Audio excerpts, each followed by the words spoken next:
விமானத்துல பயணிக்கும்போது ஜன்னல் சீட்ல உட்கார்றப்போ ஏன் ஜன்னல் வட்டமா இருக்கு? நம்ம வீட்லலாம் சதுரமாவோ இல்ல நீண்ட சதுரமாவோ தானே இருக்கும்னு யோசிச்சிருக்கீங்களா? என்னடா மொக்க கேள்வியா இருக்கேன்னு தோணும். ஆனா இதுக்கு பின்னாடி இருக்கிற அறிவியல் தான் இன்னைக்கு நம்ம பார்க்க போறோம். 1950களில் பயணிகள் நிறைய பேரை ஏத்திட்டு போகிற ஏர்லைனர் விமானங்கள் பிரபலமாச்சு. இந்த மாதிரி விமானங்களோட முக்கிய குறிக்கோள் அதிக உயரத்துல பறக்கிறது தான். ஏன்னு கேக்குறீங்களா? அதிக உயரத்துல காற்றோட அழுத்தம் கம்மியா இருக்கும். அதனால விமானத்தில் இருக்கக்கூடிய இழுவை, அதாவது டிராகும் கம்மியா இருக்கும்.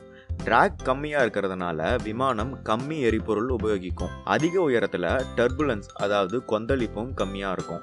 ஸோ பயணிகளுக்கு அவங்களோட பயணமும் இன்னும் வசதியா இருக்கும். இந்த மாதிரி அதிக உயரத்துல பறக்க விமானத்துல சில மாற்றங்கள் செய்யப்பட்டது. 1. விமானமோட கேபினை ப்ரெஷரைஸ் பண்ணாங்க, அதாவது உள்ள இருக்கிற காற்று அழுத்தத்தை ஏத்தினாங்க. ஏன்னா அதிக உயரத்துல வெளியில இருக்கிற காற்று அழுத்தம் உள்ள இருக்கிறத விட ரொம்ப கம்மி. இந்த மாதிரி அழுத்தத்தை தாங்க விமானத்தோட ஃபியூசலாஜ் வடிவத்தை சிலிண்டர், அதாவது உருளை வடிவமா மாத்தினாங்க. 1950களில் டி ஹாவிலாண்ட் காமெட்னு ஒரு நிறுவனத்தோட விமானத்துல ஒரு பெரிய பிரச்சனை இருந்தது. அவங்களோட விமானம் எல்லாத்துலேயுமே சதுர வடிவில் உள்ள ஜன்னல்கள் இருந்தது. அதுல என்ன பிரச்சனைன்னு கேட்குறீங்களா? இதோ பார்ப்போம். ஒரு விமானம் அதிக உயரத்துல பறக்கும்போது வெளியில உள்ள காற்று அழுத்தம் ரொம்ப கம்மியாகும். கேபின்குள்ள இருக்கிற காற்று அழுத்தத்துக்கும் வெளியில இருக்கக்கூடிய காற்று அழுத்தத்துக்கும் நிறைய வித்தியாசம் இருக்கும். இந்த ரெண்டு அழுத்தத்துக்கும் உள்ள வேறுபாடுனால பிளேனோட பாடி கொஞ்சம் எக்ஸ்பேண்ட் ஆகும். ஒரு பொருளை எடுத்து அது ரெண்டு பக்கமும் இழுத்தோம்னா கொஞ்ச நேரம் வரைக்கும் தாக்கு பிடிச்சி ஒரு நிலைக்கு மேலே உடஞ்சி போயிடும். உடஞ்சி போகலைன்னா கூட ஒரு நிலைக்கு மேலே அந்த பொருளால் அதோட ஒரிஜினல் நிலைக்கு வர முடியாது. இதை மெக்கானிக்கல் இன்ஜினியரிங் ஸ்டைலில் சொல்லணும்னா ஈல்டு ஸ்ட்ரென்த்துக்கு மேலே போயிடுச்சுன்னு சொல்லுவாங்க. இந்த மாதிரி பொருட்கள் அதோட ஈல்டு ஸ்ட்ரென்த்தை தாண்டி போகவோ இல்லை உடையவோ நிறையா காரணங்கள் இருக்கும். ஒரு முக்கியமான காரணம் அந்த பொருளோட ஷேப், அதாவது வடிவம்.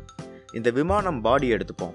இதில் ஜன்னலே இல்லைன்னா பிளேனுக்குள்ள ப்ரெஷர் அதிகமாகிறப்போ பிளேன் பாடியில் இருக்கிற அழுத்தம், அதாவது ஸ்ட்ரெஸ் டிஸ்ட்ரிபியூஷன் ஸ்மூத்தாக இருக்கும்.